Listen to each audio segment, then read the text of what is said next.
This is KGW News at Sunrise. A federal judge blocks part of Idaho's abortion ban just a few hours before it went into effect. We'll let you know what the move prevents, and we'll also hear from local abortion advocates who give their take on what Idaho's abortion laws will mean for Oregon and Washington. Plus, I think what you should take from me being here is that we're serious. These races can be won.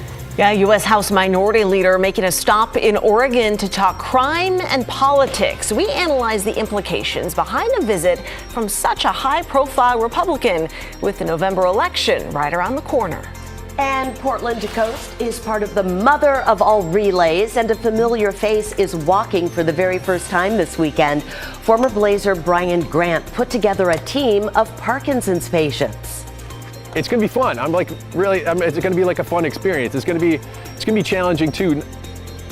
But that Portland man is up for it, a big time. Whether he's walking or rowing, he's going to change your perception of what living with Parkinson's looks like.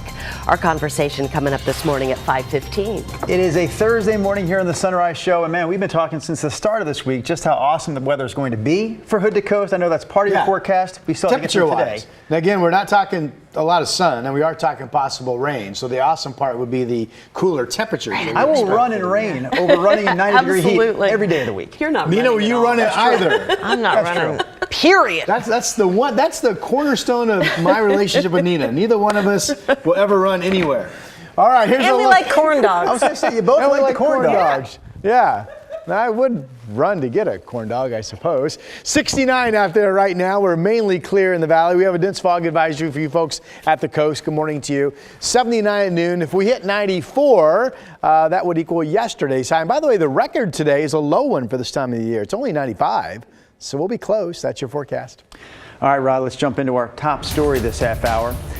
A federal judge partially blocked Idaho's abortion ban just hours before it was set to take effect. The move prevents the state from prosecuting a doctor who performs an abortion in an emergency medical situation. But the rest of Idaho's trigger laws and what is now close to a total ban of abortions is still in effect. Here in Oregon, reproductive rights leaders and gubernatorial candidate Tina Kotek gathered in downtown Portland to support abortion access and denounce Idaho's abortion law.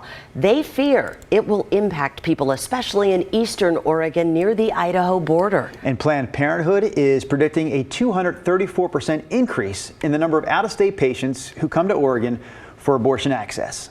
We also know that people coming in mean that people here in Oregon might be facing longer wait times, or that other essential and critical reproductive health care like family planning, well women's visits, pap smears might also face a little bit of pressing time because of the surge in patients.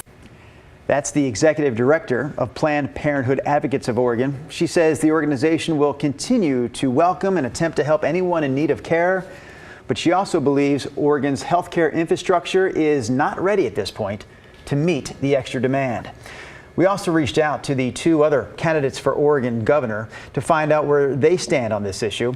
Republican Christine Drazan told OPB that she would not comment on any legislation that hasn't been drafted yet, but she also says she supports, quote, common sense regulations on abortion, including protecting life in the third trimester. Meanwhile, when Betsy Johnson was a guest on Straight Talk, she told us she's pro-choice and has previously served on the board of Planned Parenthood. Let's talk politics because Oregon got some attention from the top Republican in the U.S. House of Representatives. Kevin McCarthy is trying to help Republicans retake control of the House and made the trip from Washington, D.C. to Tigard to show his support for local candidates. Now, the group discussed crime and public safety in Portland with many surrounding local mayors, but without any representation from the city of Portland itself. Evan Watson reports. Everybody wants to feel safe. And you cannot have law and order without order. Minority Leader Kevin McCarthy, the top Republican in the U.S. House of Representatives, criticized rising crime rates in a talk with Oregon Republican leaders Wednesday. But his visit also showed that Republicans nationally are focusing on Oregon congressional races. I think what you should take from me being here is that we're serious. These races can be won. That this can be part of a new movement to send a new direction across this country.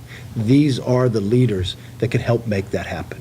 KGW political analyst Lynn Bergstein says it's unusual for national Republican leaders to look to Oregon for votes, but the redistricting of the congressional map creates opportunities. Now we've got 6. The districts have been redrawn, and there's a lot of kind of like flux in the political scene. So there's a possibility the Republicans think that maybe an additional seat or 2 might be up. Republican candidate Alex Skarlatos is looking to replace retiring Democrat Peter DeFazio in the 4th District. In District 5, Lori Chavez de Reamer is facing Democrat Jamie McLeod Skinner, who defeated incumbent Kurt Schrader in the primary. It's important for all Oregonians, Republicans and Democrats, to see the focus is here, the attention's here. If somebody's going to come out, Leader McCarthy's going to come out here and focus on these races. I mean, we're a top-tier race. Plus, Republican Mike Erickson hopes to win in the newly created 6th District. If you're a candidate like a Republican in the 4th, 5th, and 6th district, it's a smart move for you in August to be seen to be closely allied with the person who might just be the next Speaker of the House. Erickson echoed talking points from the discussion, including crime spreading from larger cities to suburbs and problems hiring and retaining law enforcement officers. We need to fund the police, pass legislation that will help the police do the job, not make it harder. McCarthy frequently redirected the conversation to the narrative of defunding police and why he believes that created problems. Bergstein says now Republicans will hope McCarthy's visit helps propel congressional candidates in their individual races before November. Well, somewhere in the when they're away from the cameras, McCarthy's going to say to these folks, "I've given you a boost. Now let's see what you can do." They're not going to come back and help an Oregon district where the candidate isn't outraising their opponent, isn't making moves, the polls aren't showing some sort of traction. McCarthy and other Republican leaders criticized Portland crime during the talk, but no representative from Portland or Multnomah County was part of the discussion. Evan Watson, KGW News. Now to some of the other headlines this morning. We do have an update on the deadly police shooting Tuesday afternoon in McMinnville. Investigators say police responded to reports of a suicidal man with a gun at an apartment on Southwest Barbara Street. They say 69-year-old Lawrence Dixon confronted officers, and at some point an officer fired one round, hitting Dixon and killing him. 2 McMinnville officers are on administrative leave during the investigation. Tigard police say they've seen an increase in rainbow fentanyl. They've documented 70 reports this year compared to just 8 back in 2021. The drug was also spotted in Portland earlier this month. It gets its name because it's all different colors. Police say rainbow fentanyl is more dangerous than the counterfeit prescription pills they've seen because it's likely more potent and kids can mistake it for sidewalk chalk or even candy. And Clark County Public Health is asking people to stay out of Vancouver Lake because of toxic algae blooms. We recently reported on similar blooms in the Willamette River. Clark County says it tested the water on Monday and found toxins above levels recommended by the Department of Health. The algae can be harmful to humans and potentially deadly for your pets. Signs are now posted at public access points to the lake. And those are some of your Thursday morning headlines. Yeah, that always kind of happens when we get like warm, stagnant air for a while, and we have, and again today. And especially with no fresh rainfall. What's today going to be? Day, don't call you said July 6th was the last time? Yeah, I think today's day 49, okay. Something July like that. 6th, Or the will last be. day. Yeah. Drew, figure those days up. We'll be back after the commercial break. All right, we have nothing going on right now except for a dense fog advisory. It's been posted by the National Weather Service for you folks along the coast. Infrared satellite picture not really showing that, but it is cloudy and foggy up and down the beach, probably some misty areas. Futurecast does pick that up. It shows the chance of some low cloudiness eventually coming up into Clark and Cowlitz counties this morning.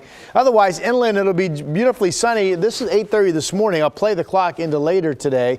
No thunderstorm chance out east, that doesn't appear. Yesterday we did have some action later in the day across far eastern Oregon, also up in parts of the Washington Cascades. But nothing today. Okay, now this is where it gets interesting. So today we get back up to between 90 and 94, which is where we were yesterday in the valley. PDX did make it to 94. But tomorrow, totally different story. I'm going to play this into Friday morning. Look at the march of low marine clouds coming in. So that's your strong visual indicator that we will be getting into a cooler weather pattern, feeding off of marine air off the Pacific. And then we go on to be kind of partly cloudy, I think, during the afternoon. Here are some rain showers later tomorrow showing up offshore. I would say there's, outside of a spotty downpour, there's no chance anybody's going to get a ton of rain Saturday, but the odds of seeing at least some scattered showers in the region Saturday as a whole, to me, starting to look a little bit better and better. And I still believe both days here in Portland, Salem, and Vancouver, Saturday and Sunday, we'll see highs only in the 70s. Okay, here we are right now. We are 63 in our capital. Good morning to you. 63 up in Longview. Good morning to you in Kelso. 69 in Portland. 50s out in Baker City, and Burns coming in at 58 degrees. Forecast numbers for today. Back up generally to 90 or a little bit better in most spots. This does stop Corvallis at 89. Winds light, and then this afternoon northwesterlies 5 to 15. We will get some noticeable breezes with that cooler weather coming in, I think, late tomorrow going into Friday evening. Today, Battleground 91, Vancouver 94. And then here's the cool down with morning clouds, only 81 tomorrow, 70s over the weekend, the Saturday shower chance. And then not getting crazy, but warming up into the first part of next week. And that's your forecast. Thank you. Well, a familiar face is walking for the very first time this weekend in the Portland to Coast Relay. Former Blazer Brian Grant put together a team of Parkinson's patients, how they're breaking barriers, coming up next on Sunrise. Also, there's just 1 week left at this point in our KGW school supply drive, so we want to send 15,000 local students back to school with the supplies they need this year. And so far, we've collected enough cash and supplies to help a little more than 11,000 students. In other words, we still need your help to get to the finish line. So one of the easiest ways you can help is by giving at local Safeway and Albertson stores. You can add a donation right at the pin pad when you're in the checkout line. And you can also drop off school supplies this weekend at our upcoming collection event. It's happening on Saturday at Intel's Hawthorne Farm campus from 11 a.m. to 2 p.m. A big thanks to not only Intel, but also On Point Community Credit Union, Dick's Auto Group, and Safeway Albertsons for helping to make this year's school supply drive a huge success.